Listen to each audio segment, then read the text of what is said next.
going on, everyone? Welcome into First Take. Round one of the NBA draft is in the books. Thank you for hanging with us. Shams, Tim Bontemps, Tim McMahon, Markieff Morris, all in the house. Gentlemen, late nights, early mornings, but we're ready to work.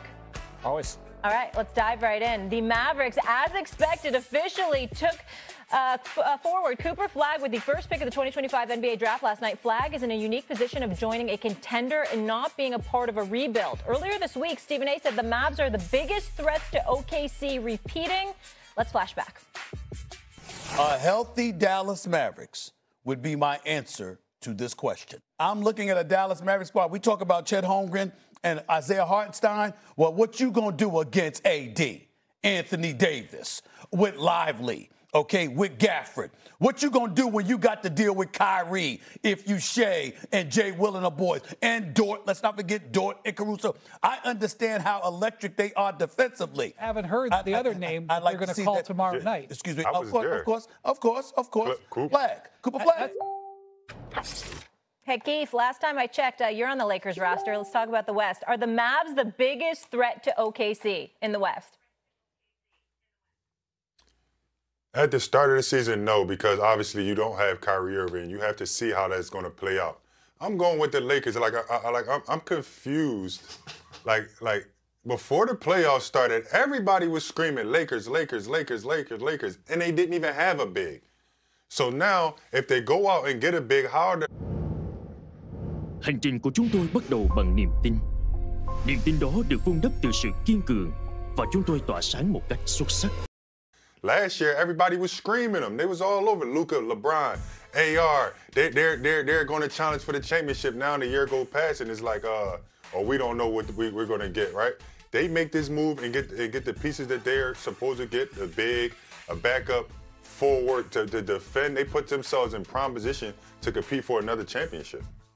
Well, if they go get Prime Kareem as a big, that would help. But, I mean, look, I think if you look at where... Well, they didn't have him last year. They did not have him last year. And everybody was like they was going to win. And everybody said they was going to win. I also don't think they'll have Prime Kareem this year, I would guess. Look, I mean, the Lakers had a nice regular season after they got Luka Doncic. But we saw in the first round, lost in 5 games to the Minnesota Timberwolves. It was not exactly a competitive series. They have a lot of work to do to catch up to not just Minnesota, but Denver with Nikola Jokic, Houston with Kevin Durant. They just got significantly better. I think there's a few teams that I would put in between the Lakers and the Thunder. And you saw, I think, as the Thunder went through the playoffs, for the Lakers to be a true contender next season, they've got to get a lot more than a big. They've got to get more defensive help on the perimeter. They've got to get more shooting. They have to find an elite defender at the center spot. They got a lot of things they got to do. McMahon? Markieff, you're right. You're right, Markieff. There was a lot of hype around the Lakers before the playoffs started. And damn, did those playoffs end early in L.A. So, no, we're not putting the Lakers at the top of the list. We can start with the team that bounced them in 5 games, the Minnesota Timberwolves. Ascending superstar Anthony Edwards, a team that's been to back-to-back conference finals. And frankly, I think you got to go with the Denver Nuggets, the team that pushed the Oklahoma City Thunder to 7 games. The team before the Thunder, the last team in the West to win a championship. And then, oh, by the way, let's look at the standings. The Rockets, a 2 seed. Oh, they had a glaring void on that roster. Well, they went out and filled that hole with a Hall of Famer in Kevin Durant. The Lakers have glaring voids on their roster, specifically at center. Let's see how they fill the void, and then we maybe can discuss them potentially being a contender in the Western Conference. Shams, looking at you, what are you hearing about the Lakers? The Lakers are making it abundantly clear what their goal is. Rob Pelinka has said it. They want to go get a center, whether it's via trade, whether it's via free agency, and whether it's in free agency with the guy like Clint Capella, Brook Lopez. There's going to be options for them, and so that's their biggest priority. They also have Dorian Finney-Smith. He's got a player option. What market is out there for him? Because if they lose him, they have to address that need with the taxpayer mid-level exception. So their biggest, the number one concern, second concern, third concern is finding a center, a lob threat potentially for Luka Doncic, LeBron James, and Austin Reeves. Keith? Well, it's a big question about all these teams, right? I don't think nobody is really in prime position to just say they're going to win. But like I said about the Lakers again, man, it just don't happen overnight where they go from contending for a championship and now 8th or 7th in the West. Like, they're literally right at the point where it's just one big. They don't need to move a ton of their pieces around to be able to get the big. You just need a rim roller and a lob threat. Somebody that you could depend on that's gonna protect the rim for Luka and be basically this guy that's gonna clean up all his misses. But if you want to look at it, they have two of the best players in the league. Like they're going to contend for a championship. I can almost guarantee that. Tim? They might contend for home court advantage in the first round. Let's just start there again. You got bounced in 5 games in the first round. So yeah, that's matchup. That's matchup though, Tim. That was a matchup. That's a matchup. That's all about matchups. That's when the playoffs start, it's all about matchups. We got a bad matchup because if we match up with somebody else, it will go different. It was a bad matchup. But before that, you were one of the guys that thought the Lakers were going to win the championship. Wrong. I don't like to give McMahon a lot of chance to contend. I don't like to give McMahon a lot of backup, but he did not think the Lakers are going to win a title last year. I can tell you that. And look, you say there was a bad matchup in the first round. There's also 3 matchups you got to get through to get to the NBA Finals.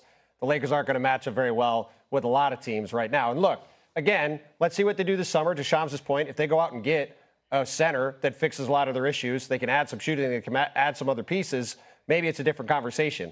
But right now, I don't think the Lakers are a home court team in the West. Certainly don't think they're a contender in the West. You can contend without a big last year. You can be a contender without a big last year, and now you need a bunch of pieces. What are you shaking your head for? People were picking the Lakers to win the championship last year without a big. I'm confused. If people thought they were going to go on a run last year and then now they're able to get a big, why has that changed? Oh, I mean, go get a big then. You desperately need a big. Rob Pelinka got to put on that Fonzarelli leather coat, roll those sleeves up, and get to work. He's got a lot of work to do on that roster. I mean, people are also just wrong a lot. I would say they were wrong about the Lakers. Shams, I'll let you take us home before I push the conversation forward. By contrast, I think what Nico Harrison has done in Dallas is that might be arguably the best front line in the NBA. When you think about Cooper Flagg now joining a mix with Anthony Davis, Derek Lively II, Daniel Gafford, who just signed, was going to sign a 3-year, almost $60 million extension. But the biggest question for Dallas is Kyrie Irving, his return. He wants to come back sometime in January or February. The Mavs will not be rushing him back next season. And I spoke to Kyrie Irving the other night, and he told me he really believes when he's back in the lineup, this team can compete for a championship. And so they from a talent perspective, if they're healthy and they're whole, they definitely have the pieces. Tim McMahon, coming to you on this. That was my main thing. I'm sorry, Ma. No, finish your point. Go ahead, Keith. No, that was my main thing about them being healthy. Yeah, if the Dallas Mavericks are healthy, I do see them as the biggest threat to the Oklahoma City Thunder. I do. But they just have to be healthy. That's something that they deal with that's big over there. All right. McMahon, coming to you on this. What are your expectations for Flagg in his first season, his rookie year? Rookie of the year, a top 2 rookie season in Mavericks franchise history, the kind of campaign by a teenager that makes it crystal clear this is a dude